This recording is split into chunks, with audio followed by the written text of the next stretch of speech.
Shalom, selamat pagi keluarga Rock Malang.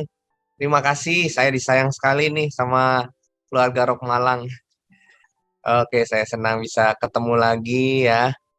Walau di mana-mana kita bersyukur, kita senang ya, orang sudah lebih bebas, COVID menurun ya, sudah nggak ada bekasnya gitu ya.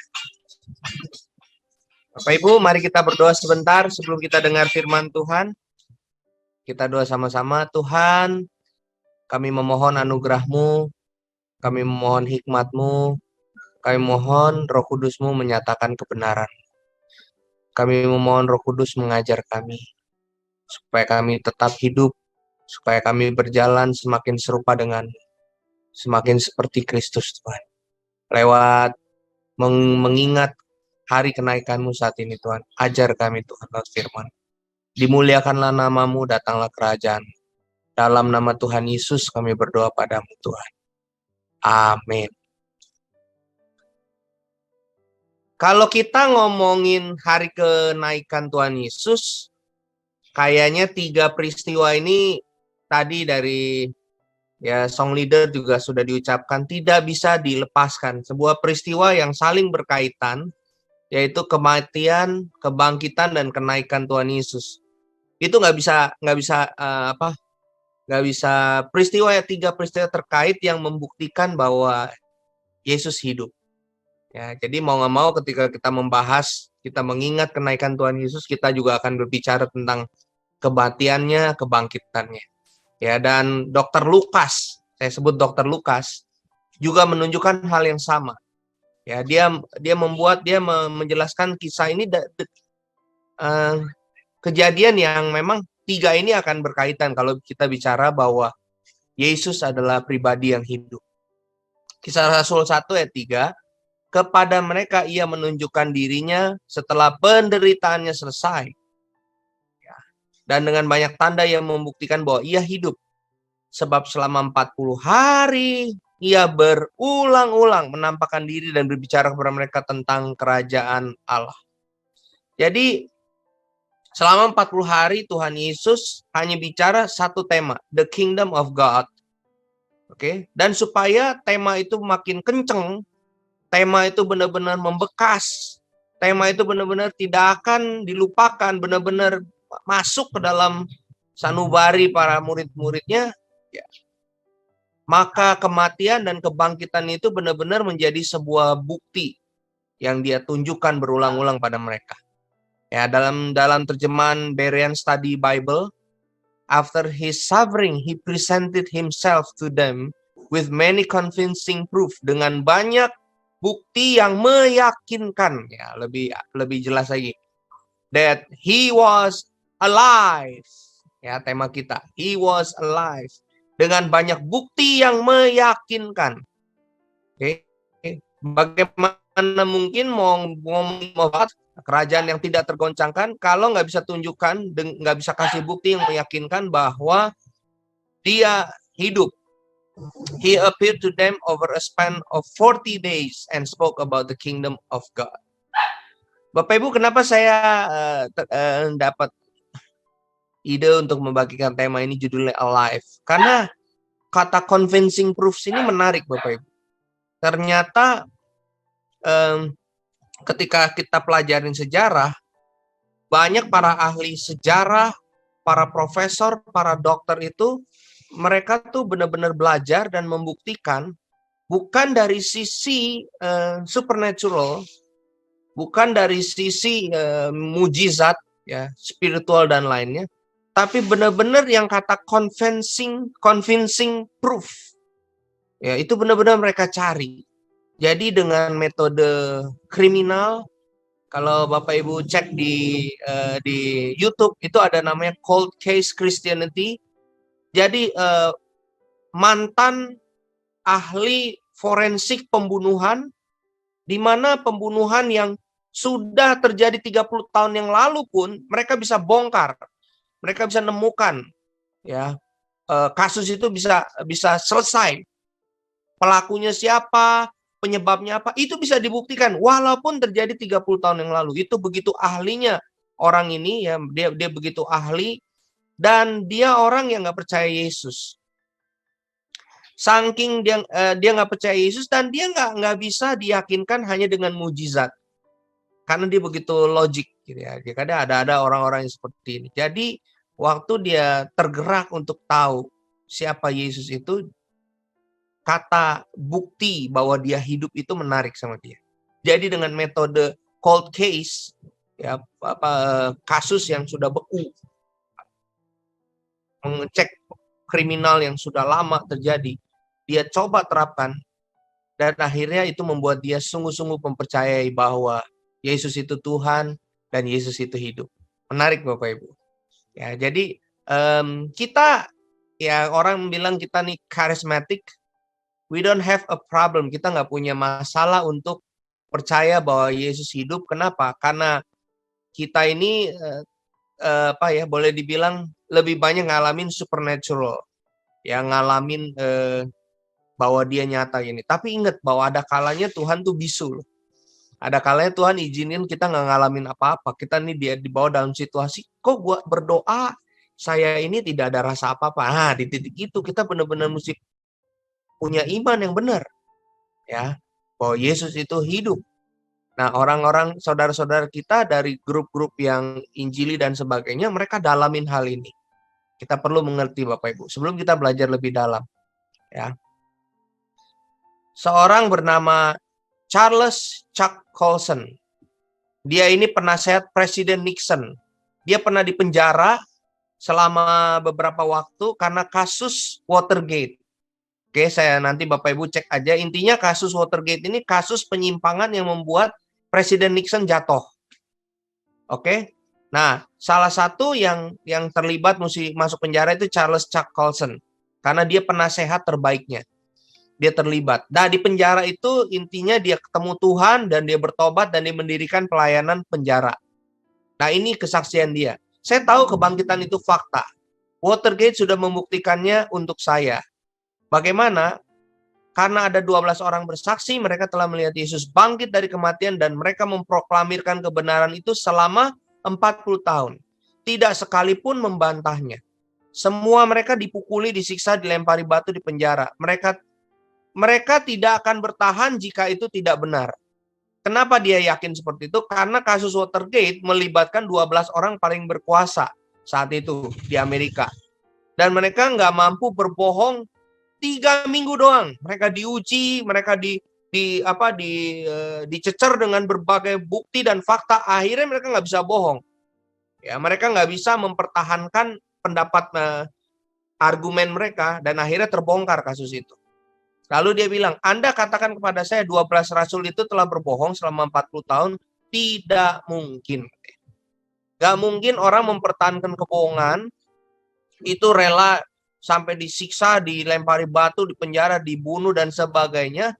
Ya, satu orang mungkin, katanya. Satu orang mungkin, 2 orang mungkin. Tapi selama 40 tahun, ya, itu terjadi, itu nggak mungkin. Kalau menurut penelitian dari Charles Colson. Ya. Jadi dia salah satu yang sampai akhirnya melayani pelayanan penjara. Halo, suara saya terdengar? Terdengar ya? Oke.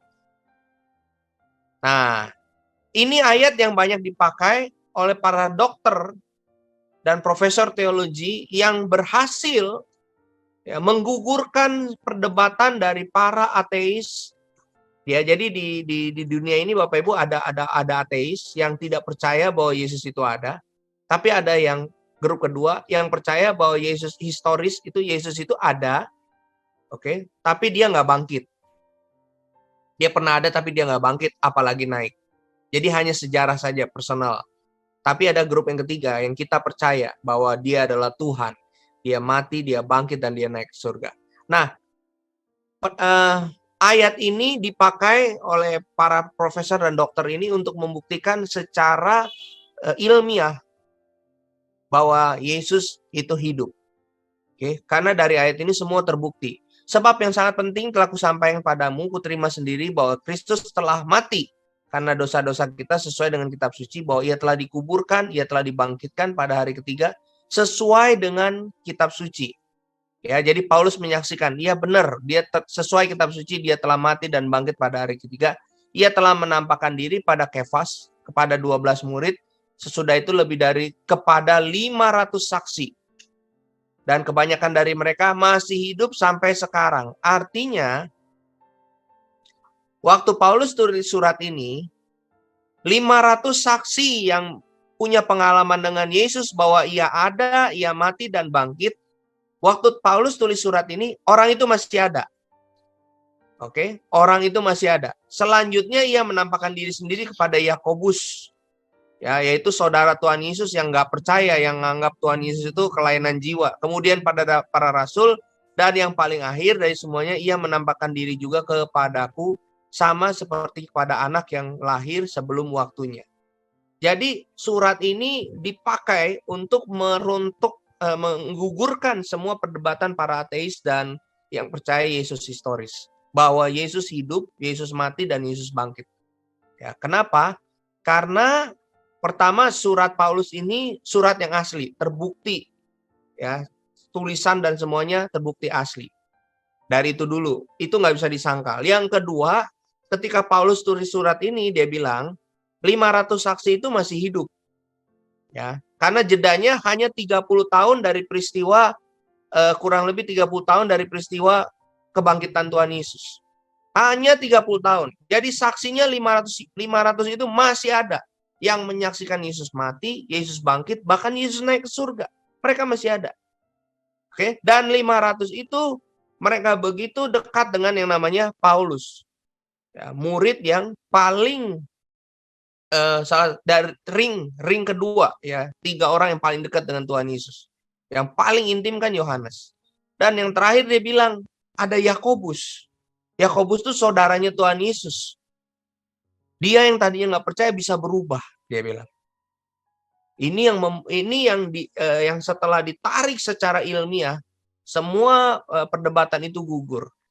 Mereka nggak bisa ngomong dan mereka bisa yakinkan bahwa Yesus itu memang hidup. Tapi mereka tetap memilih, ya ini kan ini bicara karya Roh Kudus ya. Tetap mereka nggak mau percaya secara pribadi. Nah, ini menarik Bapak Ibu. Saya akan bicara ini dulu ya. Resurrection, Evidence, or Life Eternity. Ya, Dr. Gary Habermas. Ini dokter yang salah satunya yang menggugurkan perdebatan daripada para ateis dan para histori, para profesor histori. Bukunya saya mau pesan nih, The Chase for Resurrection of Jesus. Gary Habermas dan Licona menuliskan bukti kebangkitan Yesus dengan minimal facts approach. Pendekatan ini mempergunakan fakta yang didukung oleh banyak bukti. Kemudian fakta yang ada itu diterima oleh hampir setiap pakar. Ini yang saya sebutin tadi. Melalui pendekatan ini hanya diberikan fakta-fakta yang diterima oleh pakar. Jadi apa yang menjadi standar pakar ini dijawab oleh Gary Habermas. Salah satunya lewat ayat yang tadi. Bahkan yang paling skeptik sekalipun. Licona meringkas 12 fakta di atas menjadi 5 fakta. Pertama, Yesus mati. Dia berhasil buktikan. Yesus mati disalib. Dia berhasil buktikan. Ya, jadi ada yang bilang Yesus tuh nggak mati. Yesus itu cuman ini dan sebagainya. Dan ada ajaran yang ada Yesus itu dirubah mukanya. Itu semua dipatahkan Bapak Ibu. Saya nggak ada waktu jelaskan di sini. Itu dipatahkan fakta itu. Kedua, murid Yesus percaya bahwa ia bangkit dan menampakkan diri pada mereka. Ini dibuktikan. Ketiga, Paulus, nah ini penting, penganiaya gereja bisa berubah. Hidupnya berubah. Nah ini penting Bapak. Hidup seseorang berubah. Itu salah satu fakta ternyata. Keempat, Yakobus, saudara Yesus yang skeptik, tiba-tiba berubah. Itu juga menarik Bapak Ibu. Itu ternyata di dalam cold case, ya, dalam peristiwa kriminal itu diperhitungkan ternyata. Dan yang kelima, makam itu kosong. Waduh, siapa yang pernah ke Israel? Ya, kalau Anda pernah ke Israel, ada satu tempat ya, ada 2 tempat sih yang di ini, tapi salah satu tempat yang secara logik lebih masuk akal ya, Garden Tomb. Ya, Anda ketemu di pintu itu ditulis He is not here. He is risen. Dia telah bangkit. Oke, Bapak Ibu, ini yang paling menggairahkan dalam iman kita, Bapak Ibu. Ya, saya sebenarnya miris ya Bapak Ibu, kalau ada orang-orang yang percaya kepada pribadi atau sosok bahwa orang itu adalah pahlawan iman mereka, ya pengaruh kepada keselamatan mereka, tapi ada kuburannya, ya, dan diziarahin dan didatengin, ya. Tapi kenapa kita percaya Yesus? Sederhana. Anda datengin kuburannya, Anda cari, Anda tidak akan ketemu. Kenapa? Sebab dia hidup. Amin. Ya, dia bangkit. Bapak Ibu, kalau kita mau bicara kenaikan Tuhan Yesus, kita mesti percaya fakta bahwa dia bangkit, dia hidup, ya, dia nyata. Nah, saya coba membagikan ini dari sisi logical, dari sisi fakta historis. Oke, sebenarnya waktunya panjang kalau jelasin ini, tapi ini singkat aja. Bapak Ibu bisa browsing sendiri, banyak ya. Sekarang enak sekali dengan zaman ini. Nah, terakhir ini yang kita punya Bapak Ibu. Setelah kita punya fakta secara ilmiah, kita punya fakta secara historik, ya, kita bisa paling enggak nyampein itu. Tapi ini yang paling menarik Bapak Ibu, yaitu pengalaman bersama Yesus. Pengalaman bersama Yesus inilah yang signature. Setiap orang berbeda. Oke, kalau ditanya, Bapak Ibu bersaksi dong bagaimana pengalaman Anda bersama Yesus, terutama pertama kali Anda bisa percaya bahwa dia adalah Tuhan dan Juru Selamat. Ingat loh Bapak Ibu, keselamatan itu adalah ketika kita mengaku dengan mulut dan percaya di hati bahwa Yesus adalah Tuhan, dan bahwa dia telah mati, dia telah dibangkitkan. Itu penting Bapak Ibu. Dia percaya, ketika seorang percaya bahwa Yesus bukan hanya mati tapi bangkit. Ya, itu kata kunci keselamatan. Roma 10 ayat 9 sampai 10. Oke. Jadi ini poin gongnya kalau dibilang, ya, penentu bahwa kita punya pengalaman. Kenapa kamu percaya bahwa dia hidup? Kita bisa membeberkan secara historis, kita bisa membeberkan secara ilmiah, dan yang terakhir, saya adalah saksi. Ya. Saya mengalami bahwa dia hidup, dia nyata, dia menjamah hidup saya. Dan orang melihat, nah ini yang penting. Orang melihat seperti orang lihat Paulus yang tadinya penganiaya jemaat, hidupnya berubah, ya. Yakobus yang tadinya bahkan menganggap Tuhan Yesus itu nggak waras, hidupnya berubah. Thomas, ya, yang nggak percaya, hidupnya berubah. Nah, itu yang terpenting Bapak Ibu. Orang mesti lihat itu. Kisah Rasul 2 ayat 32. Yesus inilah yang dibangkitkan Allah. Ya. Dan tentang hal itu apa? Kami semua adalah saksi. Keluarga GBI Rock Malang dan saya di sini, ingat, kita semua adalah saksi. Dan sesudah ia ditinggikan oleh tangan kanan Allah dan menerima Roh Kudus yang dijanjikan itu, maka dicurahkannya apa yang kamu lihat dan dengar di sini. Jadi, Bapak Ibu Saudara sekalian, kalau ditanya apa pengalaman saya bersama Tuhan Yesus, oke, yang paling saya nggak bisa lupa adalah bagaimana dia menjamah saya, dia membaptis saya dengan Roh Kudus. Saya dilahirkan dari keluarga yang tidak percaya hal-hal seperti itu. Ya, orang tua saya orang Kristen tradisional, dan hari ini saya tinggal di desa yang rata-rata semua Kristen tradisional.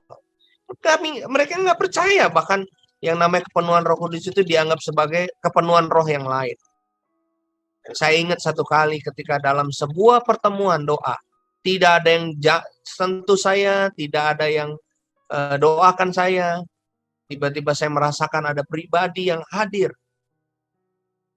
Seperti listrik, tapi nggak menyentuh saya. Yang dalam malah menangis. Ya, menangis tapi bukan sedih, tapi bahagia.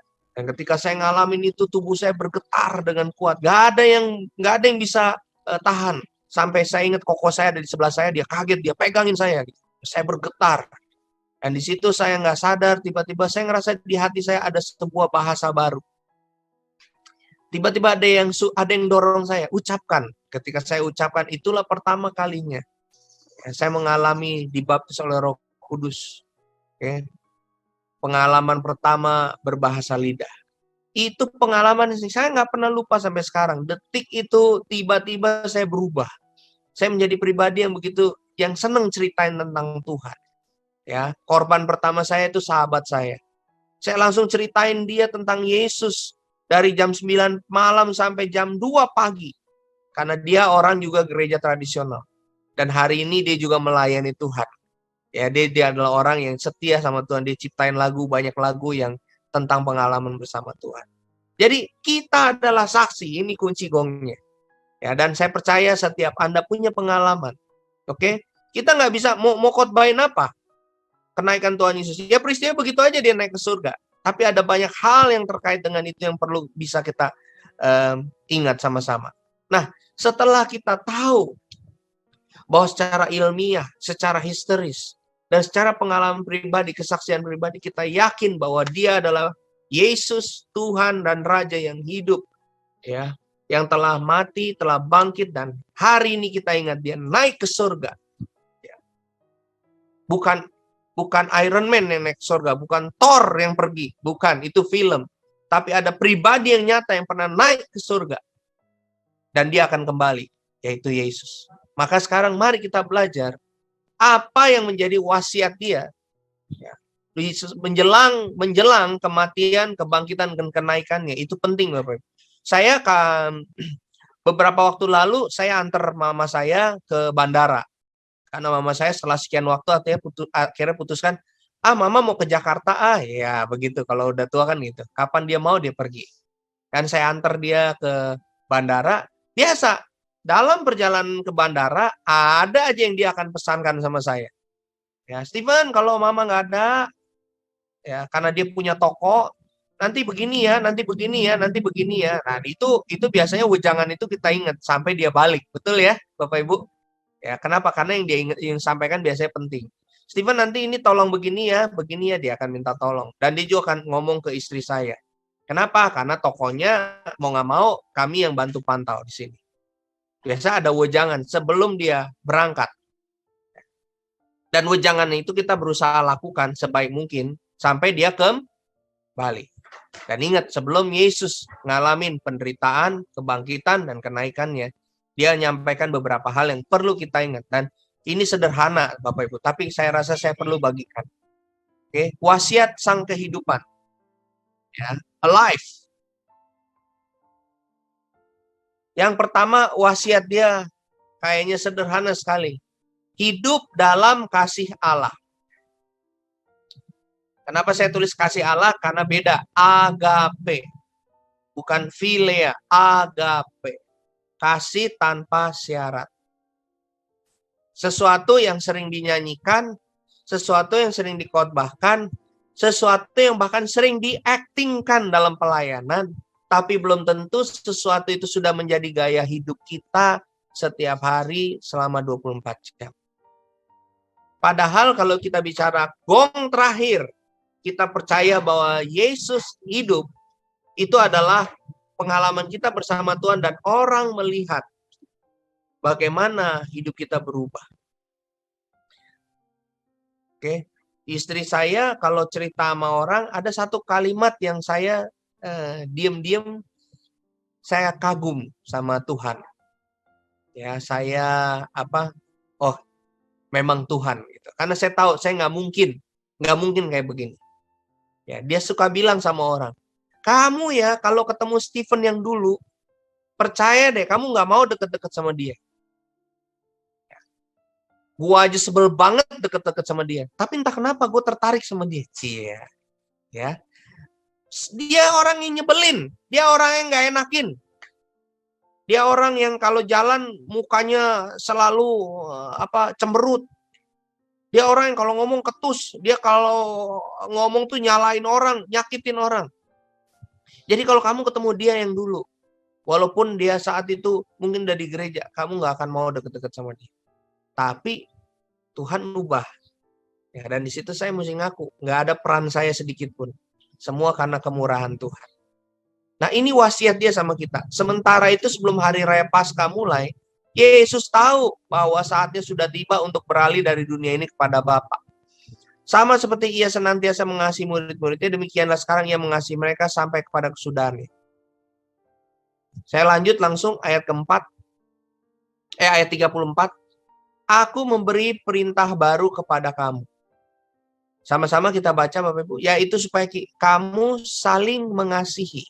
Sama seperti aku telah mengasihi kamu, demikian pula kamu harus saling mengasihi. Ini Yohanes ya, Yohanes 13 ya, ayat 34.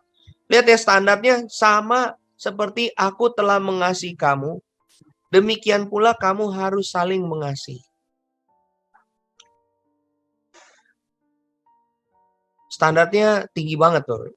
Sama seperti Yesus mengasihi kita. Jadi kalau orang nerapin prinsip ini benar-benar dalam gaya hidup dia, percayalah perceraian itu minim sekali Bapak Ibu. Karena jarang orang bercerai itu alasannya ekstrim banget gitu. Itu angkanya nggak terlalu tinggi. Orang bercerai angka ekstrim. Misalnya kekerasan rumah tangga yang begitu membahayakan nyawa. Itu mungkin ya itu masih masuk logik lah.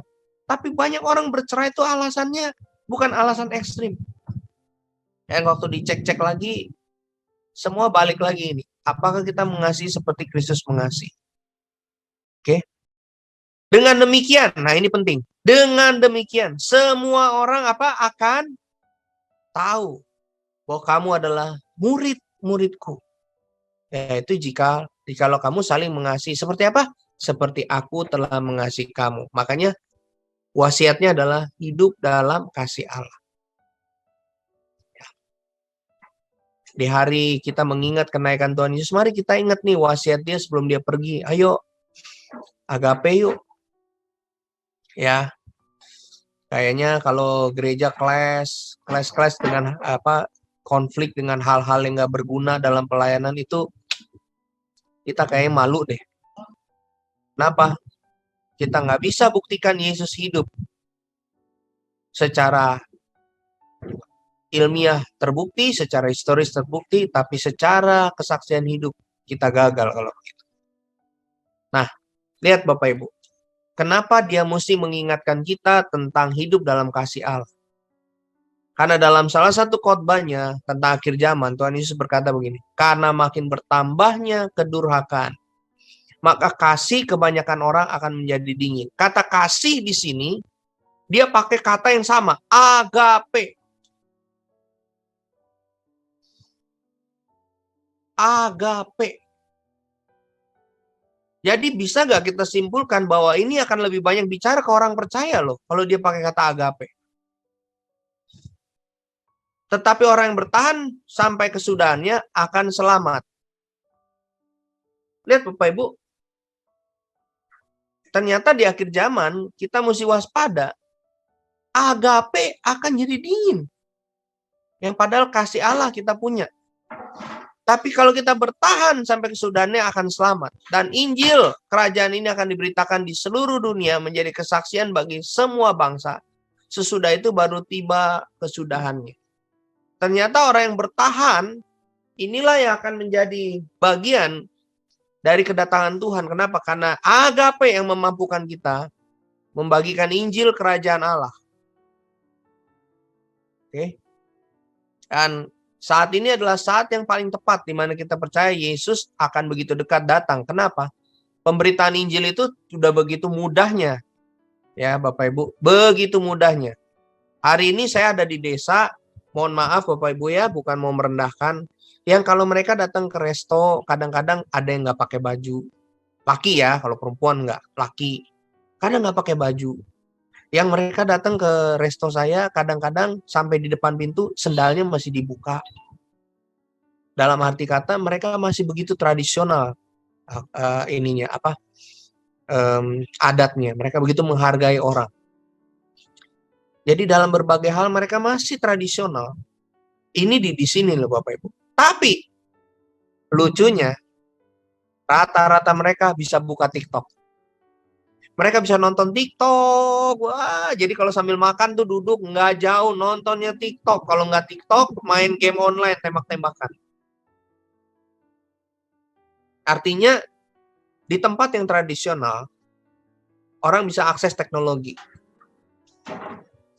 Jadi bisa nggak Bapak Ibu percaya bahwa kita begitu dekat dengan kedatangan Tuhan? Kenapa?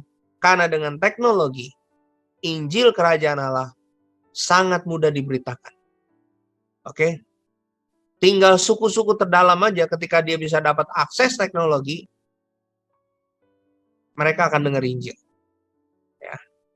Oke, jadi kita perlu ingat ini wasiatnya untuk kita hidup dalam kasih Allah. Apa itu kedurhakaan?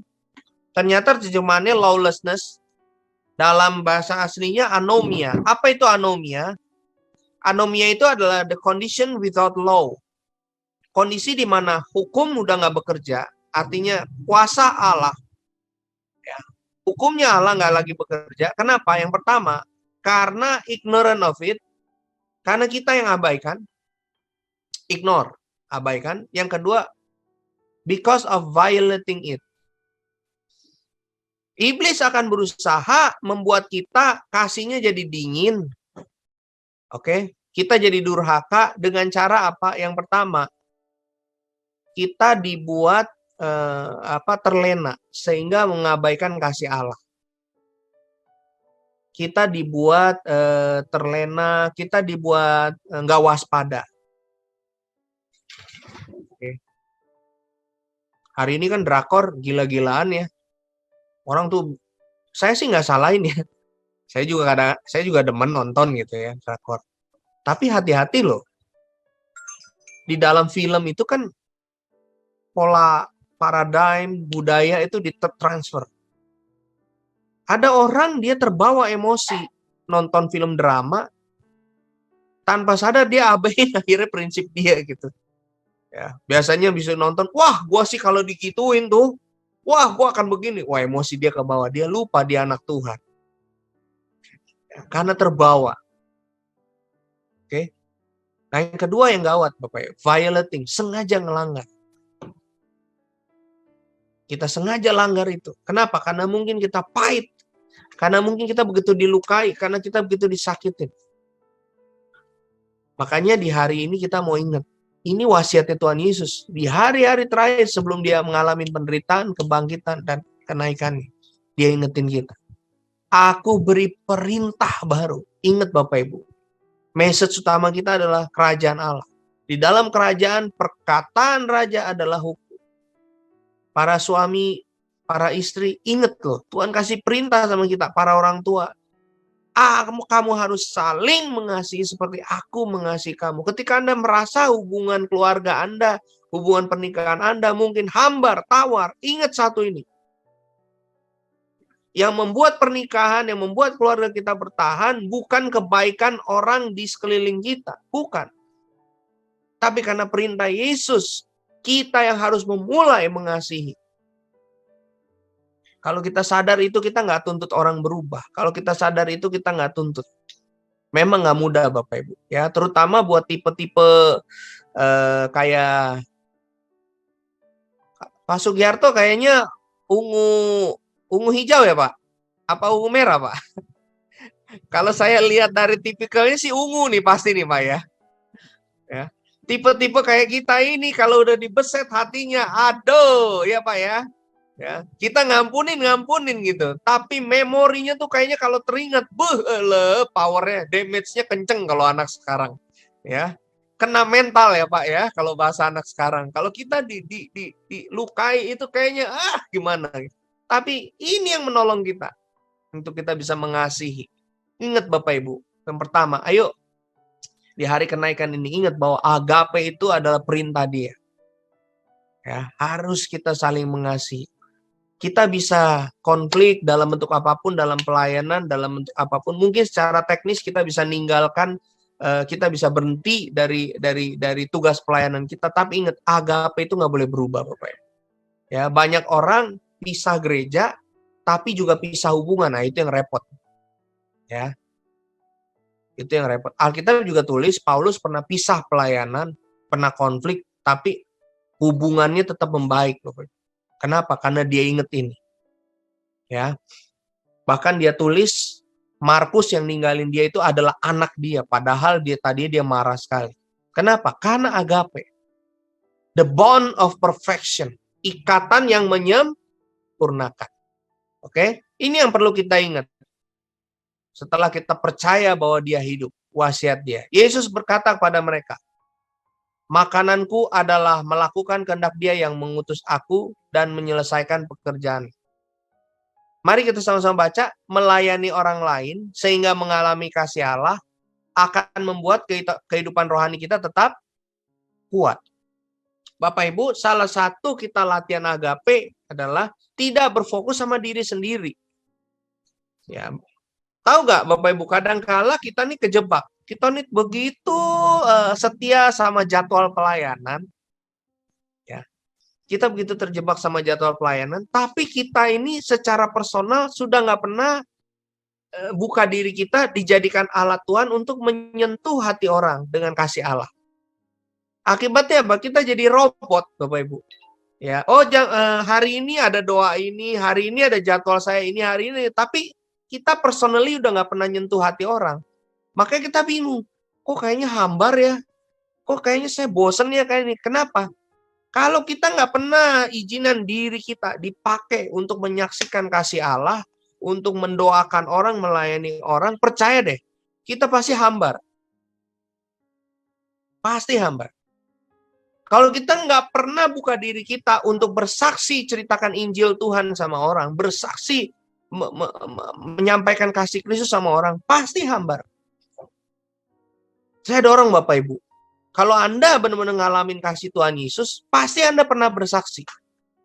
Pasti Anda pernah cerita, apalagi sama orang yang punya latar belakang, ternyata Anda pernah lewatin itu. Wah, itu benar-benar pintu yang terbuka banget untuk bersaksi. Waktu kami sampai di sini, ya, kami mulai bangun hubungan sambil jaga resto. Ternyata keluarga saya banyak banget di sini. Kenapa banyak? Karena nenek saya itu 13 bersaudara, Bapak Ibu. 13 bersaudara, semua orang Halmahera Utara. Dan dari 13 bersaudara itu beranak cucu.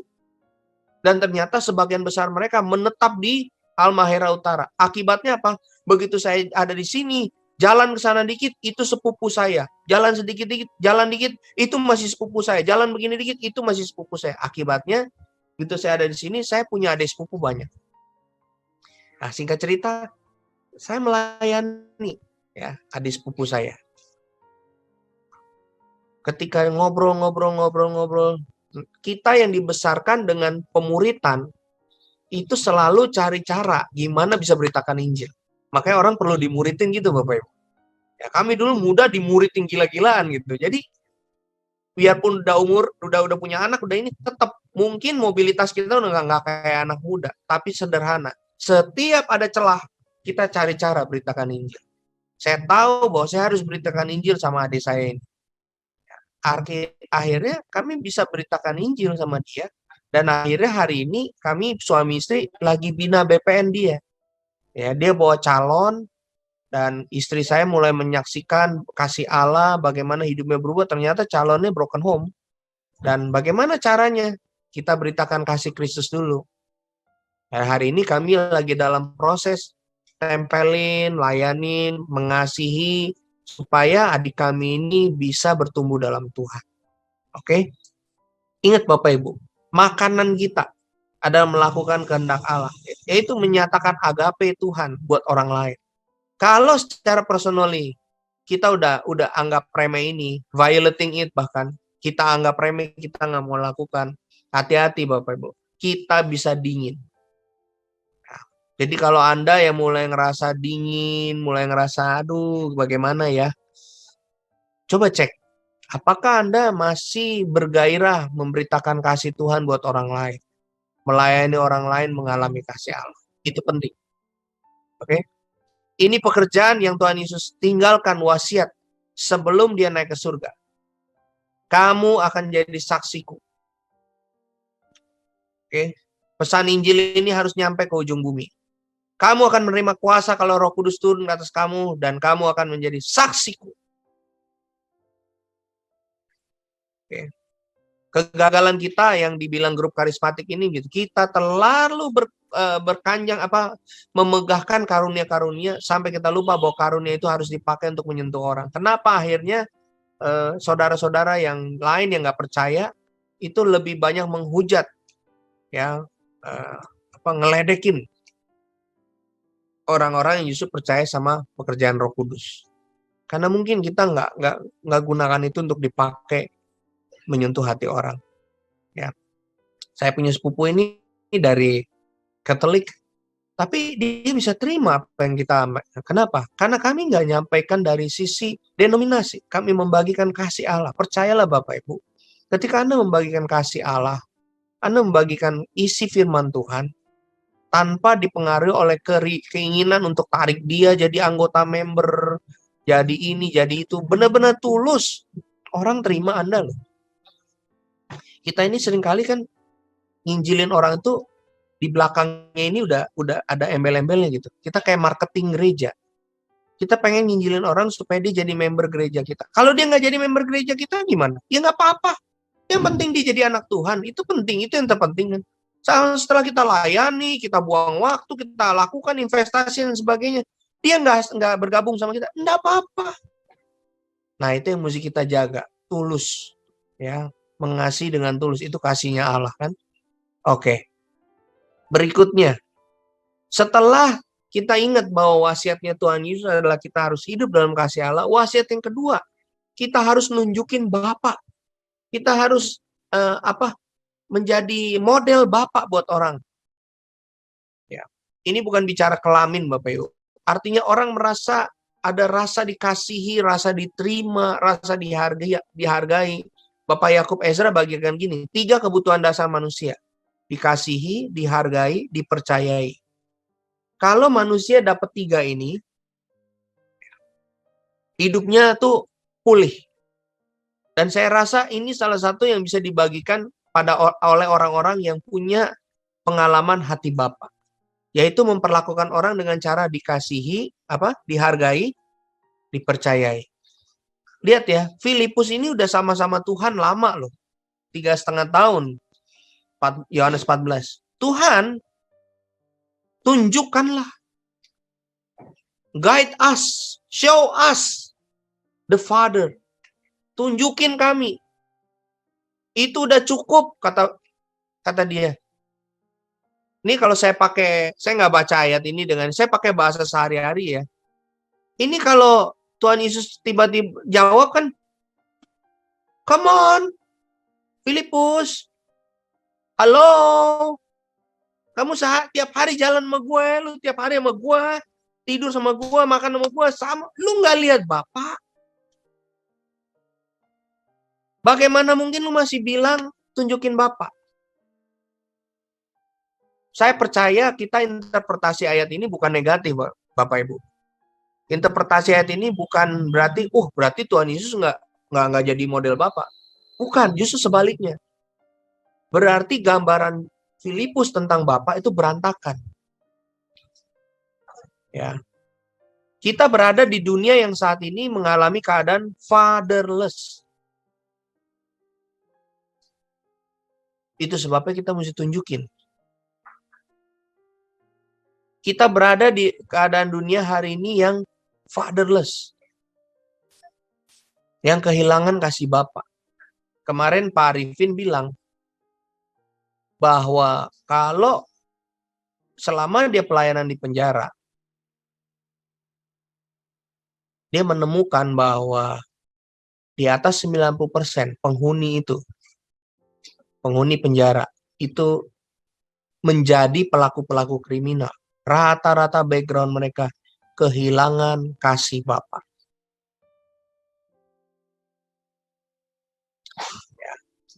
Ada sebuah buku tebal, judulnya Why the World Needs a Father. Kenapa dunia membutuhkan seorang Bapa. Itu buku bukan hanya kesaksian, tapi juga data-data ilmiah dibuktikan. Itu buku bagus. Walaupun baca di tengah-tengahnya agak mabuk, karena ilmiah, data ilmiahnya dikeluarin. Ya, jadi benar-benar ditulis buku bisa buat referensi skripsi lah, karena buku ilmiah.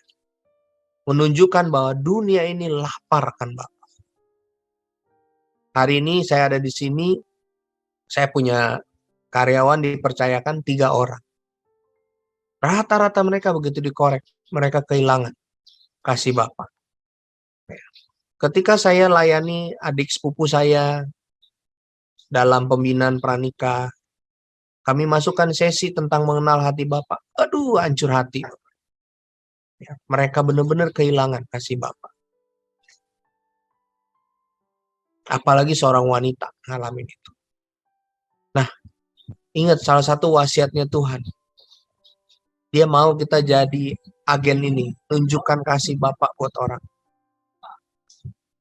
Biarkan orang yang dekat sama kita itu bisa merasakan rasa apa?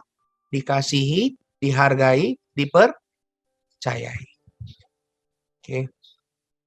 Memang tangan kita nggak cukup. Tapi paling nggak orang bisa merasakan figur ini. Dikasihi, dihargai, dipercayai. Paling nggak ketika orang di luar berkata tentang kita. Ada 3 unsur ini yang muncul. Oh, Pak Sugiarto itu baik. Bukan Pak Sugiarto itu kebal. Oh, Pak Sugiarto itu baik. Kalau saya dekat sama dia, kalau saya ngobrol sama dia, entah kenapa ya, saya rasa saya tuh disayang. Saya rasa saya tuh seseorang, saya tuh pribadi yang dihargai. Nah, itu testimoni yang menarik. Ya. Kadang-kala mungkin kita nggak bisa beritain Injil langsung sama seseorang, tapi be a father to them, dan mereka akan rasakan. Oke. Nah, ini wasiatnya. Nah, ini yang menarik.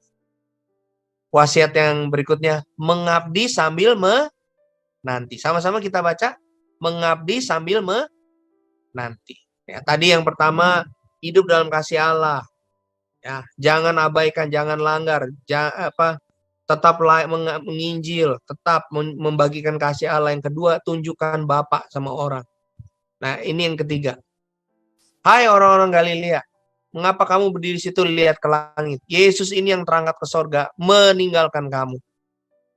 Sama-sama baca, akan datang kembali dengan cara yang sama seperti kamu melihat dia naik ke surga. Saya rasa salah satu alasan kita perlu, kalau Tuhan izinkan ada dana jalan ke Israel tuh ini salah satunya. Ya, berdiri di Bukit Zaitun. Supaya apa? Waktu berdiri, lihat kanan kiri, bayangkan, dan Anda akan bayangkan. Ini firman Tuhan nggak akan gagal kan? Dia akan datang dengan cara yang sama.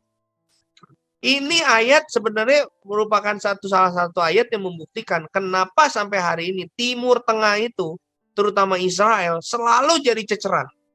Ya, di luar saya mau bela benar apa enggak, selalu jadi pusat perhatian, selalu jadi pusat hujatan, jadi pusat perdebatan, pusat perebutan. Karena ini tanah di mana satu kali sang raja akan turun personally, physically.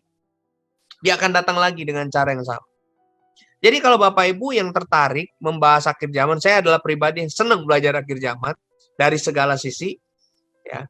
Kalau Bapak Ibu senang belajar akhir zaman, gampang Bapak Ibu. Fokus Timur Tengah, perhatiin Timur Tengah, perkembangannya, dan di situ Anda akan bisa tahu. Ya, karena kuncinya ada di situ. Nah, Bapak Ibu, lihat ya. Kita jangan anggap remeh loh. Kita nggak percaya dia datang. Nih, kalau Anda lihat di kanan layar, itu ada gambar. Ini kalau Anda ke Israel, ini adalah Golden Gate, gerbang timur. Kalau Anda baca di kitab Yehezkiel kalau nggak salah ya. Iya, Yehezkiel. Di sini ditulis bahwa Raja Mesias akan datang masuk di gerbang ini. Ya, jadi di Bukit Zaitun dia datang, dia turun, dan habis itu dia akan masuk lewat gerbang ini. Nah, kita nih orang percaya Bapak Ibu.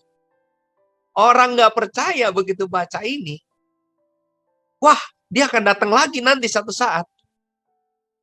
Berarti kita mesti halangin dia datang. Mereka pakai cara. Makanya Anda lihat kalau di gambar ini, di Golden Gate ini kayak ketutup di depannya. Ini kuburan Bapak Ibu.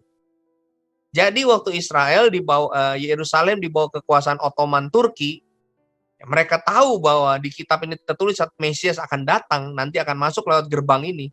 Maka gerbang ini dibuat najis Bapak Ibu. Karena mereka tahu Mesias itu tidak akan melakukan berkaitan dengan hal yang najis. Mereka najiskan gerbang ini dengan cara apa? Dibikin kuburan. Kuburan-kuburan yang dianggap orang Yahudi goim, kafir. Jadi mereka bikin kuburan. Nah, ini gerbang kalau Anda hari ini ke Israel, di depannya tuh kuburan, komplek kuburan. Kenapa? Tujuannya apa? Karena mereka secara kekuatan sendiri mereka bilang supaya nanti katanya kalau Mesias datang nggak bisa masuk. Lihat ya, orang nggak percaya aja. Mereka yakin Mesias akan datang sampai nutupin, bikin cara alang-alangin.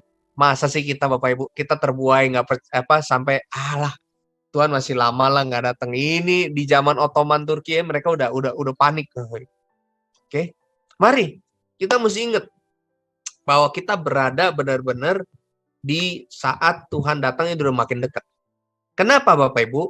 Karena akhir zaman itu bukan sekarang. Konteks akhir zaman itu ternyata sudah dimulai di Kisah Para Rasul. Waktu Petrus khotbah tentang kitab Yoel, akhir zaman, itulah proses akhir zaman telah dimulai Bapak Ibu. Jadi jangan bayangin akhir zaman itu menurut takaran kita. Akhir zaman itu dimulai di saat itu. Sebab 1 hari buat Tuhan itu 1000 hari buat manusia. Oke, kita nggak boleh lupa itu. Nah, di sini Petrus ngomong tentang akhir zaman. Aku sebagai teman penatua, saksi penderitaan Kristus, yang juga akan dapat bagian dalam kemuliaan yang dinyatakan kelak, gembalakanlah kawanan domba Allah yang ada padamu, jangan dengan paksa. Pertama, jangan dengan terpaksa, tapi dengan sukarela sesuai kehendak Allah. Jangan karena mau mencari keuntungan, nah ini penting, tapi dengan pengabdian diri. Janganlah kamu berbuat seolah-olah kamu mau memerintah atas mereka yang dipercayakan padamu, tetapi hendaklah kamu jadi apa? Teladan. Kenapa saya bagikan poin tentang menunjukkan Bapa di sebelumnya? Karena di sini diingatkan lagi. Teladan bagi kawanan domba itu. Kita baca ayat terakhirnya. Maka kamu, apabila Gembala Agung datang, kamu akan menerima mahkota kemuliaan yang tidak dapat layu. Ya, Petrus ingetin lagi. Dia udah lihat Tuhan naik. Dia bilang, nanti kalau dia datang lagi, kalau kamu mengabdi sambil menanti, ya kamu nggak cari untung, kamu dengan pengabdian diri, kamu sukarela, sesuai dengan kehendak Allah, dan yang kamu jadi teladan, kamu lakukan itu merawat orang-orang yang dipercayakan dalam hidup kamu, dia janji ada mahkota kemuliaan. Oke, ini ada materi sebenarnya, 5 mahkota kalau nggak salah Tuhan siapin. Nah, Bapak Ibu, penting ya, mengabdi sambil menanti. Yesus yang sama akan datang. Setelah dia naik, dia akan turun dengan cara yang sama. Oke, kita nggak bahas tentang akhir zaman yang bagaimana, tapi kita mesti ingat, sambil menanti itu, ayo kita di momen ini ingatkan pengabdian kita sama Tuhan. Ya, pengabdian kita untuk melayani dengan sungguh-sungguh. Mari Bapak Ibu, saya berdoa di akhir materi ini, kita ingat ini Bapak. Anda percaya bahwa dia hidup? Saya coba sampaikan secara fakta, ilmiah, secara historis, dan yang terpenting, secara testimoni pribadi kehidupan kita, itu untuk mendukung bahwa kita percaya dia hidup. Bahwa dia telah mati, dia bangkit, dan dia naik ke surga. Dia adalah jalan keselamatan dan hidup. Tapi bukan hanya itu, kita mesti ingat wasiat dia. Untuk hidup dalam kasih-Nya, jangan abaikan, jangan langgar apalagi. Justru digunakan untuk menyampaikan, memberitakan Injil kepada orang banyak. Ya, jika ada celah, jika ada kesempatan, beritakan Injil. Oke. Kita mungkin jangan bandingkan sama orang lain. Ada orang yang lain begitu mudah, ya, bagikan Injil. Jangan tertuduh Bapak. Setiap kita punya porsi masing-masing. Tapi intinya beritakan Injil. Yang kedua, jadilah Bapak buat orang lain. Buatlah orang memiliki rasa dikasih, dihargai, dipercaya setiap dekat atau bergaul dengan kita. Yang ketiga, mari kita mengabdi sambil menanti Bapak Ibu. Di momen kenaikan Tuhan Yesus ini, mari kita ingat, kita lihat lagi bagaimana motif kita melayani Tuhan. Bagaimana motif kita selama ini dalam melayani orang-orang yang ada dalam hidup kita. Apakah ada hal-hal motif yang terselubung, agenda tersembunyi, nggak tulus? Ayat ini ngingetin kita. Ayo kita mengabdi, kita jadi teladan, kita lakukan dengan kehendak Allah. Saya selesai, mari kita berdoa. Tuhan, Engkaulah Tuhan. Engkaulah Raja. Terima kasih Tuhan. Kami mengucap syukur. Walaupun kami terpisah, kami rasakan hadirat-Mu ada bersama dengan kami. Tuhan, terima kasih. Kami mengucap syukur Tuhan. Tolong kami Tuhan, mengingat wasiat-Mu ini Tuhan. Tolong kami mengingatnya Tuhan. Waktu mama saya mau berangkat, dia sampaikan pesan. Kenapa saya jadikan ini ilustrasi? Kenapa? Karena mama saya akan kembali lagi ke sini, tapi dia nggak kasih tahu waktunya. Begitu dia tahu waktu yang tepat, dia akan pulang kemari. Jadi kami mesti mengingat apa yang dia sampaikan. Dan hal yang sama juga. Secara hari kita nggak tahu Yesus akan balik. Tapi tanda-tandanya sudah jelas bahwa waktunya sudah sangat dekat. Mari kita ingat wasiat dia. Kita introspeksi hidup kita. Hidup dalam kasih Allah. Jangan abaikan, jangan langgar apalagi kasihnya. Karena itu adalah hukum kerajaan Allah. Mari justru manfaatkan kasih Allah, pakai itu untuk disalurkan dalam bentuk berita Injil. Mendoakan orang, melayani orang yang membutuhkan. Yang buat tunjukkan Bapak lewat hidup kita.